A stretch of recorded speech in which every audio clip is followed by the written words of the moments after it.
কাপড়, মলিন চেহারা, ভাঙ্গা একটা থালা হাতে নিয়ে স্যার 5টা টাকা দেন। আল্লাহ আপনারা স্যার বানাইছে আর ওরে বানাইছে ভিখারি। আচ্ছা বলেন তো, জায়গাটা চেঞ্জ করতে আল্লাহর কত সময় লাগে? 1 সেকেন্ডও লাগে না। সো ও আম্মা সাইলা ফালা তানহার, ফরিয়াদিকে ধমক দিয়ে তাড়িয়ে দিও না, খবরদার। ওকে আল্লাহ ফরিয়াদি বানিয়ে পরীক্ষা করছে, আর তোমাকে আল্লাহ সম্পদশালী বানিয়ে পরীক্ষা করছে। আসসালামু আলাইকুম ওয়া রাহমাতুল্লাহি ওয়া বারাকাতুহু। নাহমাদুহু ওয়া নুসাল্লি আলা রাসূলিহিল কারীম, আম্মা বা'দু, ফাআউযু বিল্লাহি মিনাশ শাইতানির রাজীম। বিসমিল্লাহির রাহমানির রাহিম। ওয়াদ-দুহা ওয়াল-লাইলি ইযা সাজা মা ওয়াদ্দা'আকা রাব্বুকা ওয়া মা ক্বালা ওয়ালাল আখিরাতু খায়রুল লাকা মিনাল উলা। সাদাকাল্লাহুল আযীম। রব্বি ইশরাহ লি সাদরি ওয়া ইয়াসসির লি আমরি ওয়াহলুল উকদাতাম মিন লিসানি ইয়াফকাহু কওলি। আল্লাহ রাব্বুল ইজ্জা ওয়াল জালালের দরবারে শুকরিয়া জ্ঞাপন করছি যে আল্লাহ তাআলা আমাদেরকে পবিত্র মাহে রমাদানে এসে পৌঁছার সুযোগ করে দিয়েছেন এবং আজকের ইফতার পূর্ববর্তী রমাদান অ্যান্ড কোরআন রিফ্লেকশন প্রোগ্রামে উপস্থিত হওয়ার সুযোগ করে দিয়েছেন। আমরা সবাই পড়ছি কালিমাতুশ শুকর, আলহামদুলিল্লাহ।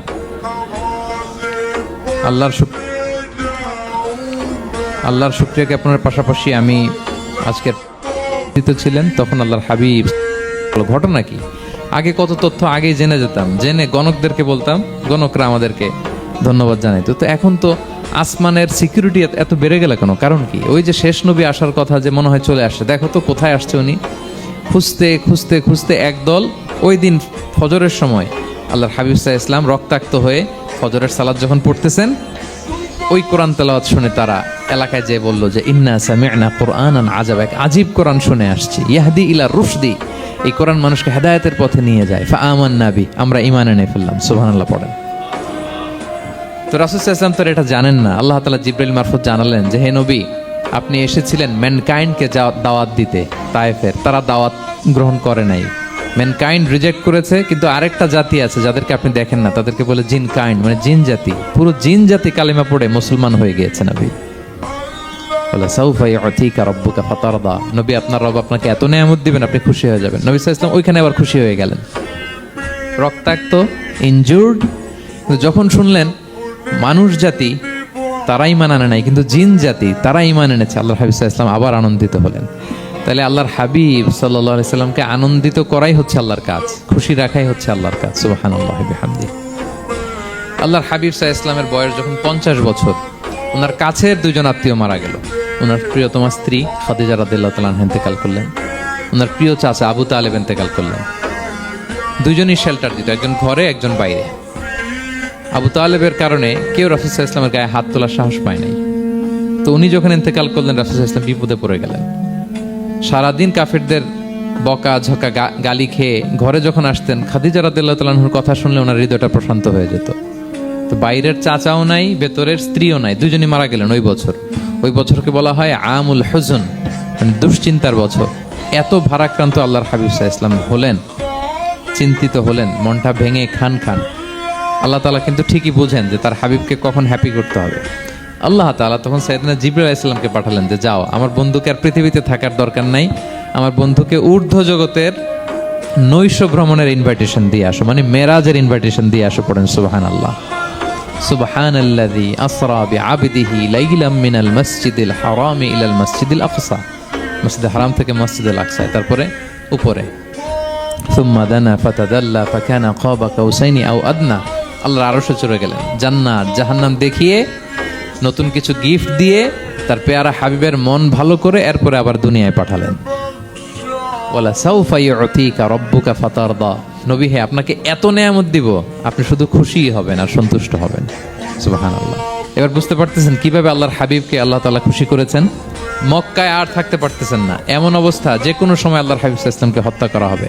আল্লাহ তাআলা আল্লাহর হাবিবের জন্য নতুন জায়গার ব্যবস্থা করে দিলেন, তওবা কিংবা তাইবা, যেটাকে আমরা মদিনা বলি। তিনি মদিনায় গেলেন, আবার রাসূল সাল্লাল্লাহু আলাইহি ওয়াসাল্লামের হৃদয় প্রশান্ত হলো। কিন্তু মদিনায় যে তিনি কাবাকে মিস করতে আরম্ভ করলেন। আল্লাহর হাবিব সাল্লাল্লাহু আলাইহি ওয়াসাল্লাম নবী হওয়ার পরে টানা 14 বছর কিবলা ছিল কিন্তু বাইতুল মাকদিস। কিন্তু মক্কায় যখন তিনি ইবাদত করতেন, তিনি বাইতুল মাকদিসের দিকেই হয়েই নামাজ পড়তেন, কিন্তু সামনে কাবাটারে রাখতেন। কথা বুঝতে পেরেছেন? মক্কায় যখন তিনি নামাজ পড়তেন 13 বছর, কিবলা যেহেতু বাইতুল মাকদিসের দিকেই হয়ে নামাজ পড়তেন, কিন্তু মাঝখানে রাখতেন কোনটারে? কাবাকে। তাহলে কেমন যেন কাবাই তার সামনে। আচ্ছা, তো মদিনায় যখন গেলেন এখন তো আর সুযোগ নাই, কাবা একদিকে বাইতুল মাকদেস আরেক দিকে, এখন কাবাকে আর সামনে রাখা যাচ্ছে না, মিস করতে লাগলেন কাবাকে। আর প্রত্যেক নামাজের পরে আকাশের দিকে তাকায় থাকেন, ইস আল্লাহ যদি আয়াত নাজিল করে আমার জন্মস্থান যে মক্কা, আমার পূর্বপুরুষ ইব্রাহিম আলাইহিস সালামের যে ওই কাবার দিকে যদি ক্যাবলাটা ঘুরাই দিত কতই না ভালো হতো। আল্লাহ বলেন যে আপনি যে কদ নারা তাকাল্লুবা ওয়াজহিকা ফিস সামা, নবী আপনি যে আকাশের উপর চেহারা উঠিয়ে মনে মনে কি চান আমি তো বুঝি। আল্লাহর হাবিব সাল্লাল্লাহু আলাইহি ওয়াসাল্লামকে খুশি করার জন্য আল্লাহ আয়াত নাজিল করলেন, ফাওয়াল্লি ওয়াজহাকা শাতরাল মাসজিদিল হারাম। নবী হ্যাঁ, আপনাকে খুশি করার জন্য নতুন বিধান নাজিল করলাম, এখন থেকে ফ্রম রাইট নাও আপনি যখনই নামাজ পড়বেন এখন থেকে কাবামুখী হয়ে আপনি সালাত আদায় করবেন। তাহওয়িলুল কিবলা, কিবলা পরিবর্তন হয়ে গেল। সুবহানাল্লাহ ওয়া বিহামদিহি। আপনারা মসজিদে নববীর পাশে মদিনাতে একটা মসজিদ দেখবেন, এটাকে বলে মসজিদ যুল কিবলাতাইন। এমন মসজিদ যে মসজিদে এক নামাজে দুই কিবলা শেয়ার করা হয়েছিল। মানে এই আয়াত যখন নাজিল হলো, আল্লাহর হাবিব সাল্লাল্লাহু আলাইহি ওয়াসাল্লামের সাথে একজন নামাজ পড়ে যে ওই মসজিদে যে দেখে কিছু লোক নামাজ পড়তেছে ওই বাইতুল মকদেসের দিকে হয়ে, কারণ তখন পর্যন্ত ওইটাই কিবলা। তিনি নামাজরত অবস্থায় এদেরকে বললেন যে তোমরা তো জানো না এই মাত্র আয়াত নাজিল হয়েছে, কিবলা কিন্তু আর ওই দিক নাই, ডাইরেকশন চেঞ্জ, এদিকে হয়ে যাও। তো ইমাম সহ মুসল্লি সব ঘুরে নামাজের মধ্যে ওইদিকে হয়ে গেছে। তাহলে একই নামাজে দুইটা কিবলা শেয়ার করা হয়েছে,